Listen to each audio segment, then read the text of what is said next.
You're watching the show that puts Mid-Michigan news in focus. This is Focal Point. It is good to be in East Lansing. It's good to be with all of you here today. Coming up on Focal Point, we have all-access coverage of President Barack Obama's first visit to MSU as the nation's president. Coming up on Focal Point, President Obama came to East Lansing to sign the Farm Bill, and we talked to local farmers to find out what this bill means to them. Focal Point starts now. Good evening, I'm Mara Thompson. And I'm Connor Wilton. Welcome to Focal Point. Barack Obama made his first presidential visit to East Lansing last Friday to sign the Farm Bill, which will have major implications for the agricultural industry across the nation.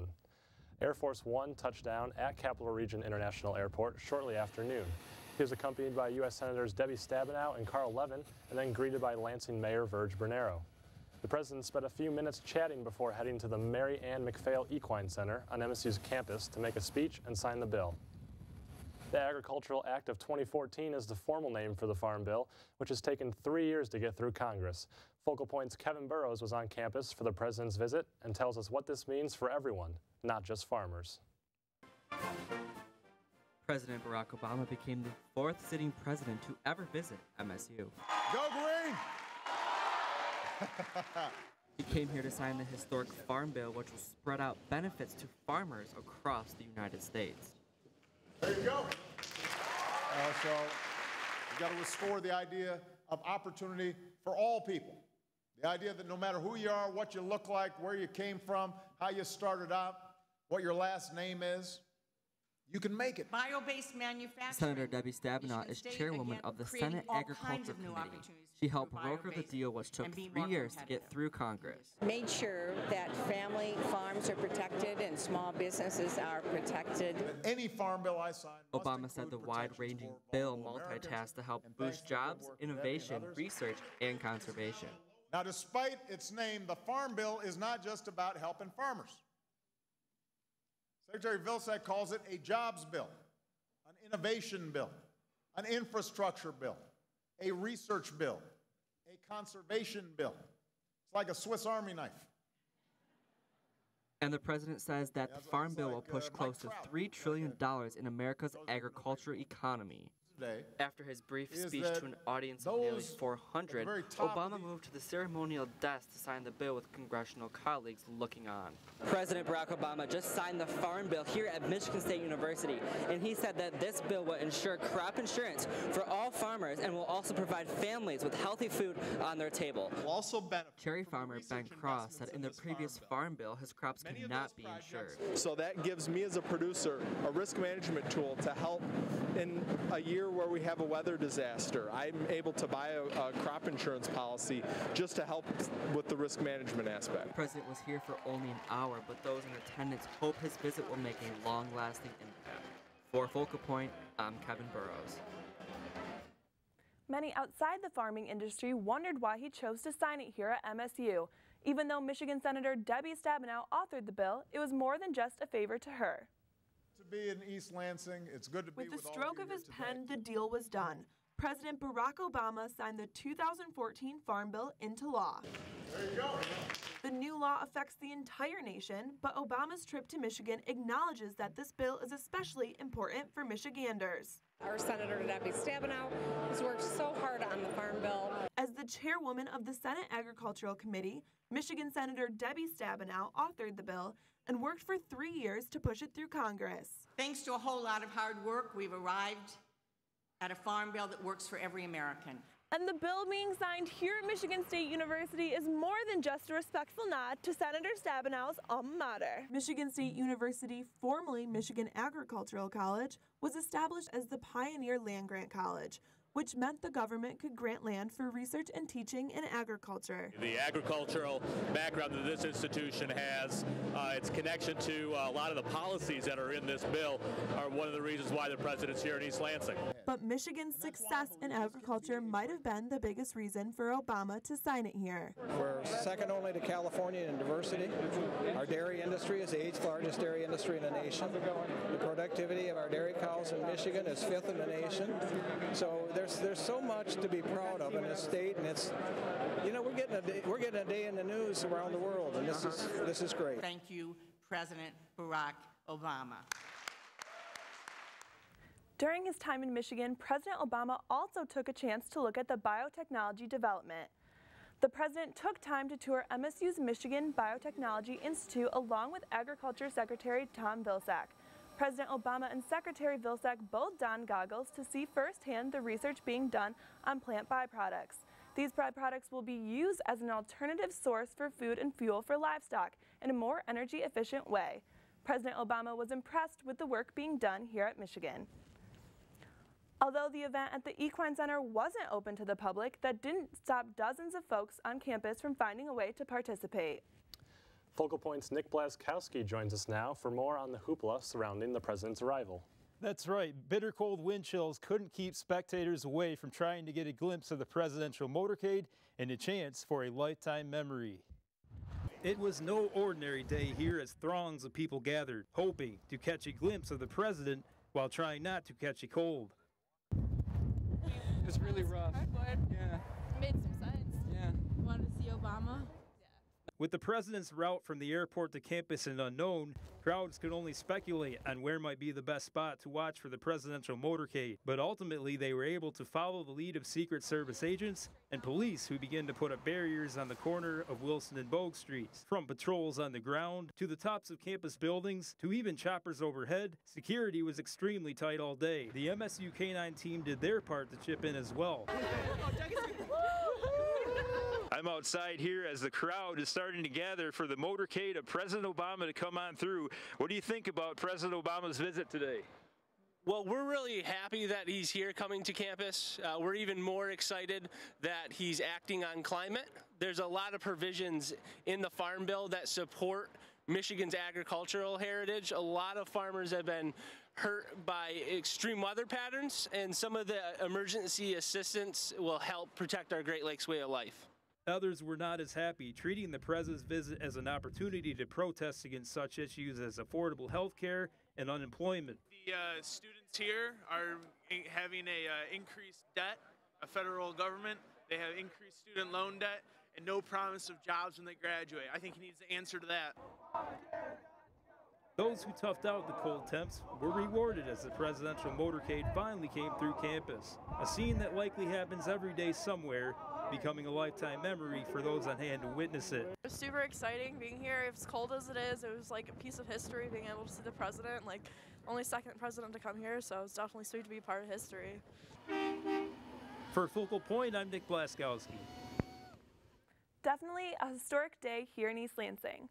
Well, up next, we'll share with you the latest updates from the Cedar Village shooting just off Michigan State's campus. And with the recent H1N1 outbreak, we'll tell you how you can remain flu-free.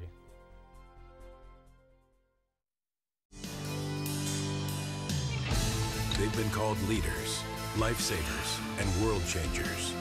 They're also called Spartans.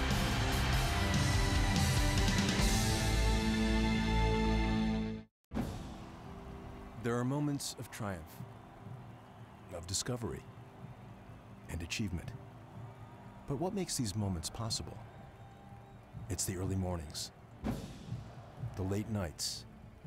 It's having the will to persevere. So let's take a moment to celebrate. But more importantly, let's salute the will it takes to get there. Spartans will.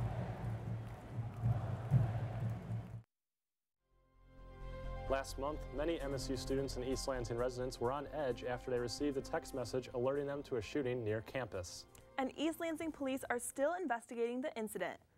Police responded at about 9 o'clock p.m. to a report of a shooting on January 31st. Two 20-year-old students were found injured inside their apartment in Cedar Village, just off MSU's campus.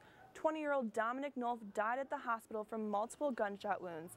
His roommate Corbin Hawardo was treated for a single gunshot wound and released shortly after. In this surveillance footage obtained by the ELPD, the suspect is seen walking in and out of the apartment complex. Anyone with information about the shooting is asked to call the ELPD Detective Bureau at 517-319-6884. An investigation is underway into what went wrong during the Board of Water and Light's response to power outages after an ice storm hit in late December. Focal Point's Nick Blaskowski tells us why no matter what the Lansing BWL is doing to try to smooth things over, customers are still fuming. Why are you such laggards? When the captain abandons the ship, even if the crew saves the ship, that captain has absolutely no right whatsoever to resume command. My life was turned upside down. It was a long month of January for BWL General Manager Peter Lark. Hundreds of customers turned out for a series of community forums. One by one, they were given the chance to vent about the company's response during ice storm outages. Not only did the customers voice their displeasure at the BWL, but also ruffled the feathers of one another. You know something? You're really upsetting.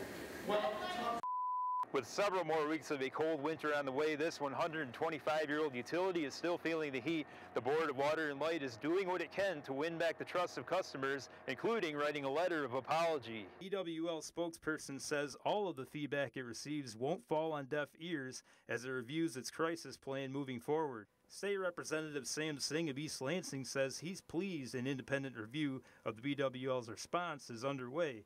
There's a variety of different ways that they need to communicate better in a crisis like this, and I'm hoping that they will take the lessons learned from this and implement them. Singh sent a letter to the Lansing City Council and Mayor Verge Bonero asking for a charter amendment, allowing communities in the service area such as East Lansing to have more representation. I think this is a great way and opportunity for us to show regional support for the utility, but also regain vital community trust from the region. In the meantime, BWL says 1,800 customers have received a $25 credit for being without power and an additional $5 for each day they were out. For Focal Point, I'm Nick Blaskowski. If you're looking for further information about your bill or still have questions about getting prepared for the next storm, you can visit them online at lbwl.com. President Obama was all the talk last weekend, but Governor Rick Snyder took the spotlight earlier last month, delivering his fourth State of the State address in Lansing. He spoke about immigration, education, public safety, and tax relief, in addition to other issues. Speaking to a joint session of the legislature at the Capitol, Snyder also boasted that violent crime was down in cities across Michigan after the launch of the state's new public safety initiative. Snyder talked about initiatives for early education and underperforming schools, but some Democrats were still disappointed about budget cuts to higher education stemming from his first year in office. Well, I was hoping that he was going to talk more about higher education, also investment in communities. I know during his conversation around the surplus, I was hoping that these areas that we've cut dramatically over the last 5 years would at least warrant a mention, and I was disappointed that we didn't hear that. The more money that you invest in education, making it available to students, the more prosperity you have as a state, the less reliance on government, the higher the salaries are. That is economic development, and that's what we should be doing. Governor Snyder also recently announced his run for a second term.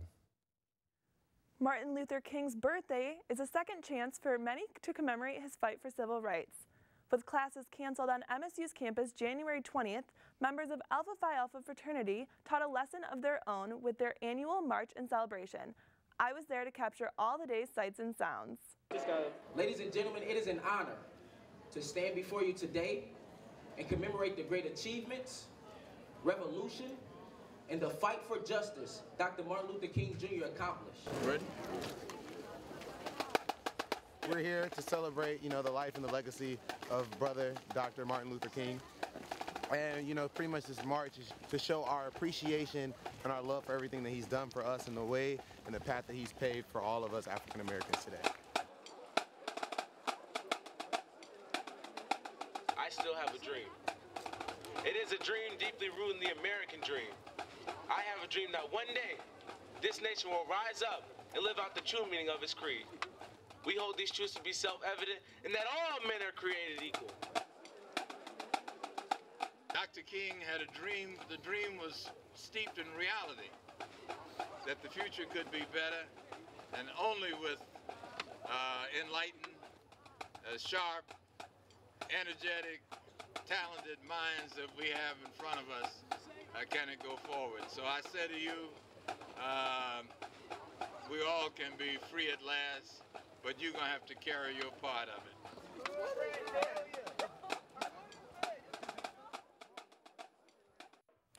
This year was the first time Alpha Phi Alpha opened their march to the public. Plans to revamp Trowbridge Plaza in East Lansing have halted after a negative response from the community. Developers plan to construct new student apartments on the site and give the old plaza a facelift with new exteriors. However, the controversy over the removal of the local grocery store Goodrich's and the building of student apartment complexes in residential neighborhoods may have led to the decision for developers to ultimately drop the project, but for now they remain quiet on their next move. Flu season is in full swing, and the H1N1 strain is causing major issues, prompting the question, should people still take the flu shot? Focal Point's Tia Graham has the answers. H1N1 is one of the strains of flu that are prevalent this year in Michigan. Says Paul Hamberly, General Manager of Advanced Clinical Pharmacy, and that this year's flu symptoms are more intense than previous years. It's a particularly nasty strain of flu. It has a lot of symptoms with GI symptoms, stomach upset, high fever, muscle aches. And if that wasn't enough, it's hitting kids as well as college students, adults, and then seniors are particularly vulnerable this year. This year's flu season has already taken the lives of at least 10 people in the state of Michigan. But Kristen Hendrickson of the Ingham County Health Department says this year's flu vaccine helps fight against the deadly H1N1 strain. The flu vaccine that we have this year, it's a very good match for the strains that are circulating right now. And so it really is a good form of protection. But the thing to remember with the flu shot is that it takes a couple weeks to kick in. And so you want to get it now. And for those who don't want to take the flu shot? It isn't just about you. It's your classmates, your teachers, your friends, your family, people you live with, your roommates. So it's not just protecting you, it's protecting all of them. The most important thing to do is to get a flu shot as soon as possible. For Focal Point, I'm Tia Graham. This year's flu vaccine can be found at several local pharmacies. After the break, Tia Graham will tell us all about the new football recruits at MSU. And we'll show you highlights from the men's basketball win over Northwestern. There are moments of triumph, of discovery, and achievement. But what makes these moments possible? It's the early mornings, the late nights. It's having the will to persevere. So let's take a moment to celebrate. But more importantly, let's salute the will it takes to get there. Spartans will. When I was green, greener than the hill, where flowers grew and the sun shone still. Now I'm darker than the deepest sea. Just hand me down, give me a place to be. Before talking about the Farm Bill last Friday, President Obama found time to meet with head coaches Tom Izzo and Mark D'Antonio. He mentioned the two coaches in his speech and talked about the successes at MSU, including athletics. I am also here to do some scouting on my brackets. I just talked to Coach Izzo. Spartans are looking pretty good. I know things were a little wild for a while, had some injuries. But the truth is that Coach Izzo, you know, he always paces so that you peak right at the tournament. That's the fact. Then I got a chance to meet Mark D'Antonio, right? So you've already got a Rose Bowl victory.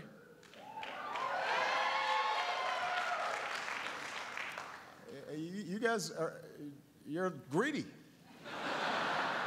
You want to win everything. Signing day is over, and the recent Rose Bowl champs have more reasons to celebrate. MSU head football coach Mark D'Antonio spoke to the media about incoming recruits for next season. MSU is among the best recruiting classes in the nation, ranking number 4 behind Florida State, Alabama, and Oregon. 5-star defensive end Malik McDowell committed to MSU on signing day, but McDowell and family announced that they will be taking unofficial visits to other universities. The new recruits are joining an MSU team that's ranked 3rd in the nation. Hundreds of Michigan State students and fans electrified the Breslin Center for ESPN's College Game Day earlier this month before the Michigan game. Izzo members filled the lower bowl quickly, eager to get themselves on national television. Longtime ESPN analysis and fan favorite Digger Phelps came out to fire up the Izzo prior to the show. However, the cheers quickly shifted to boos as former Wolverine Jalen Rove arrived on set. MSU greats Mateen Cleaves and Morris Peterson joined current Spartans Gary Harris, Adrian Payne, and Keith Appling for a special segment, while the Harlem Globetrotters also made a special cameo appearance. Despite the early wake-up call, the event was a great experience for the students and fans. You know, getting up early was pretty rough, can't lie, but man, this crowd's been absolutely unbelievable. They've been awesome. The fact they've been able to sustain energy like this for close to 2 hours now, it's going to be so great once we actually get the game started. I can't wait for how loud it's going to get in here. The crowd was rowdy and loud for the entire show, setting the tone for the rivalry showdown later that night. The MSU men's basketball team moved back atop the Big Ten standings. The Spartans defeated the Northwestern Bobcats 85-70 at home yesterday, despite Keith Appling and Brandon Dawson being out with injury. The Spartans had little problems with the Wildcats. Adrian Payne's play was main reason for the MSU success, finishing the game with 20 points and 14 rebounds. Despite missing over a month with a foot injury, Payne hasn't missed a beat, returning, scoring 56 points in the past 3 games. Coach Tom Izzo has even been more surprised by Payne's dominance. It's amazing. I'm amazed, though, that his conditioning. Here's a kid that 2-3 years ago, you know, couldn't get up and down the floor more than 15, 18 minutes a game, and now he's carrying our team. And the Spartans will look to continue their winning ways this Sunday when they face Nebraska at the Breslin. Michigan State women's softball team took their first swings of the spring on February 7th in the Sunshine State. The team warmed up their arms and got to enjoy some warm Florida weather, starting their season off with a loss against Stetson, with second versus Stetson being canceled due to rainy weather. MSU made a comeback against Rhode Island, winning both their games with shutouts. The Olympics are underway in Sochi, and we hit the streets to find out how safe people feel attending the games in Russia this winter. Well, I know we're sending a lot of troops over, and I know Russia has, like, I think 65,000 troops there. It's a little unnerving that it's 250 miles from Chechnya, which is a local terrorist group. My concern obviously would be for the athletes' safety. Just the fact that we need to have 2 naval ships right outside of Sochi is pretty scary. I think it's good for us to have a lot of safety around there. We want our people and, you know, every other nation to have good safety of their competitors. I wouldn't go. I know Russia's not a safe country to go to right now, especially since it's going to be so close to the Middle East. As an athlete, I would go to compete, but as a bystander watching, I'd probably maybe wait another few years to go to a safer place. Honestly, if I was given the chance and I didn't have to pay to go, I would definitely go. I know it's dangerous and stuff, but I guess I'm a little naive in thinking that I would be safe anyway. I had read a comment from one of the hockey players on America's team, and he actually told his friends and family not to try to go because of the safety issues, because we're so uncertain about what's going to happen. And that's what's happening in sports. I'm Tia Graham. Thanks, Tia. Well, MSU Chinese students joined together on February 2nd to help celebrate the Lunar New Year. The Chinese undergraduate students and the Chinese Students and Scholars Association put together the 3rd annual event at the Wharton Center to celebrate the Year of the Horse and a New Year celebration with more than 4,000 years of history. This Chinese Lunar New Year, which we can celebrate in MSU, is a great opportunity for the people who come from China, and we can have a time to get together and to celebrate our festival. One of the most traditional and important celebrations for Chinese people, this event unites all Chinese students and promotes good fortune and awareness of the Chinese culture. That's our show for tonight. We leave you now with sounds from the MSU Wind Symphony. Next weekend, they take the stage at the famous Carnegie Hall. Good night.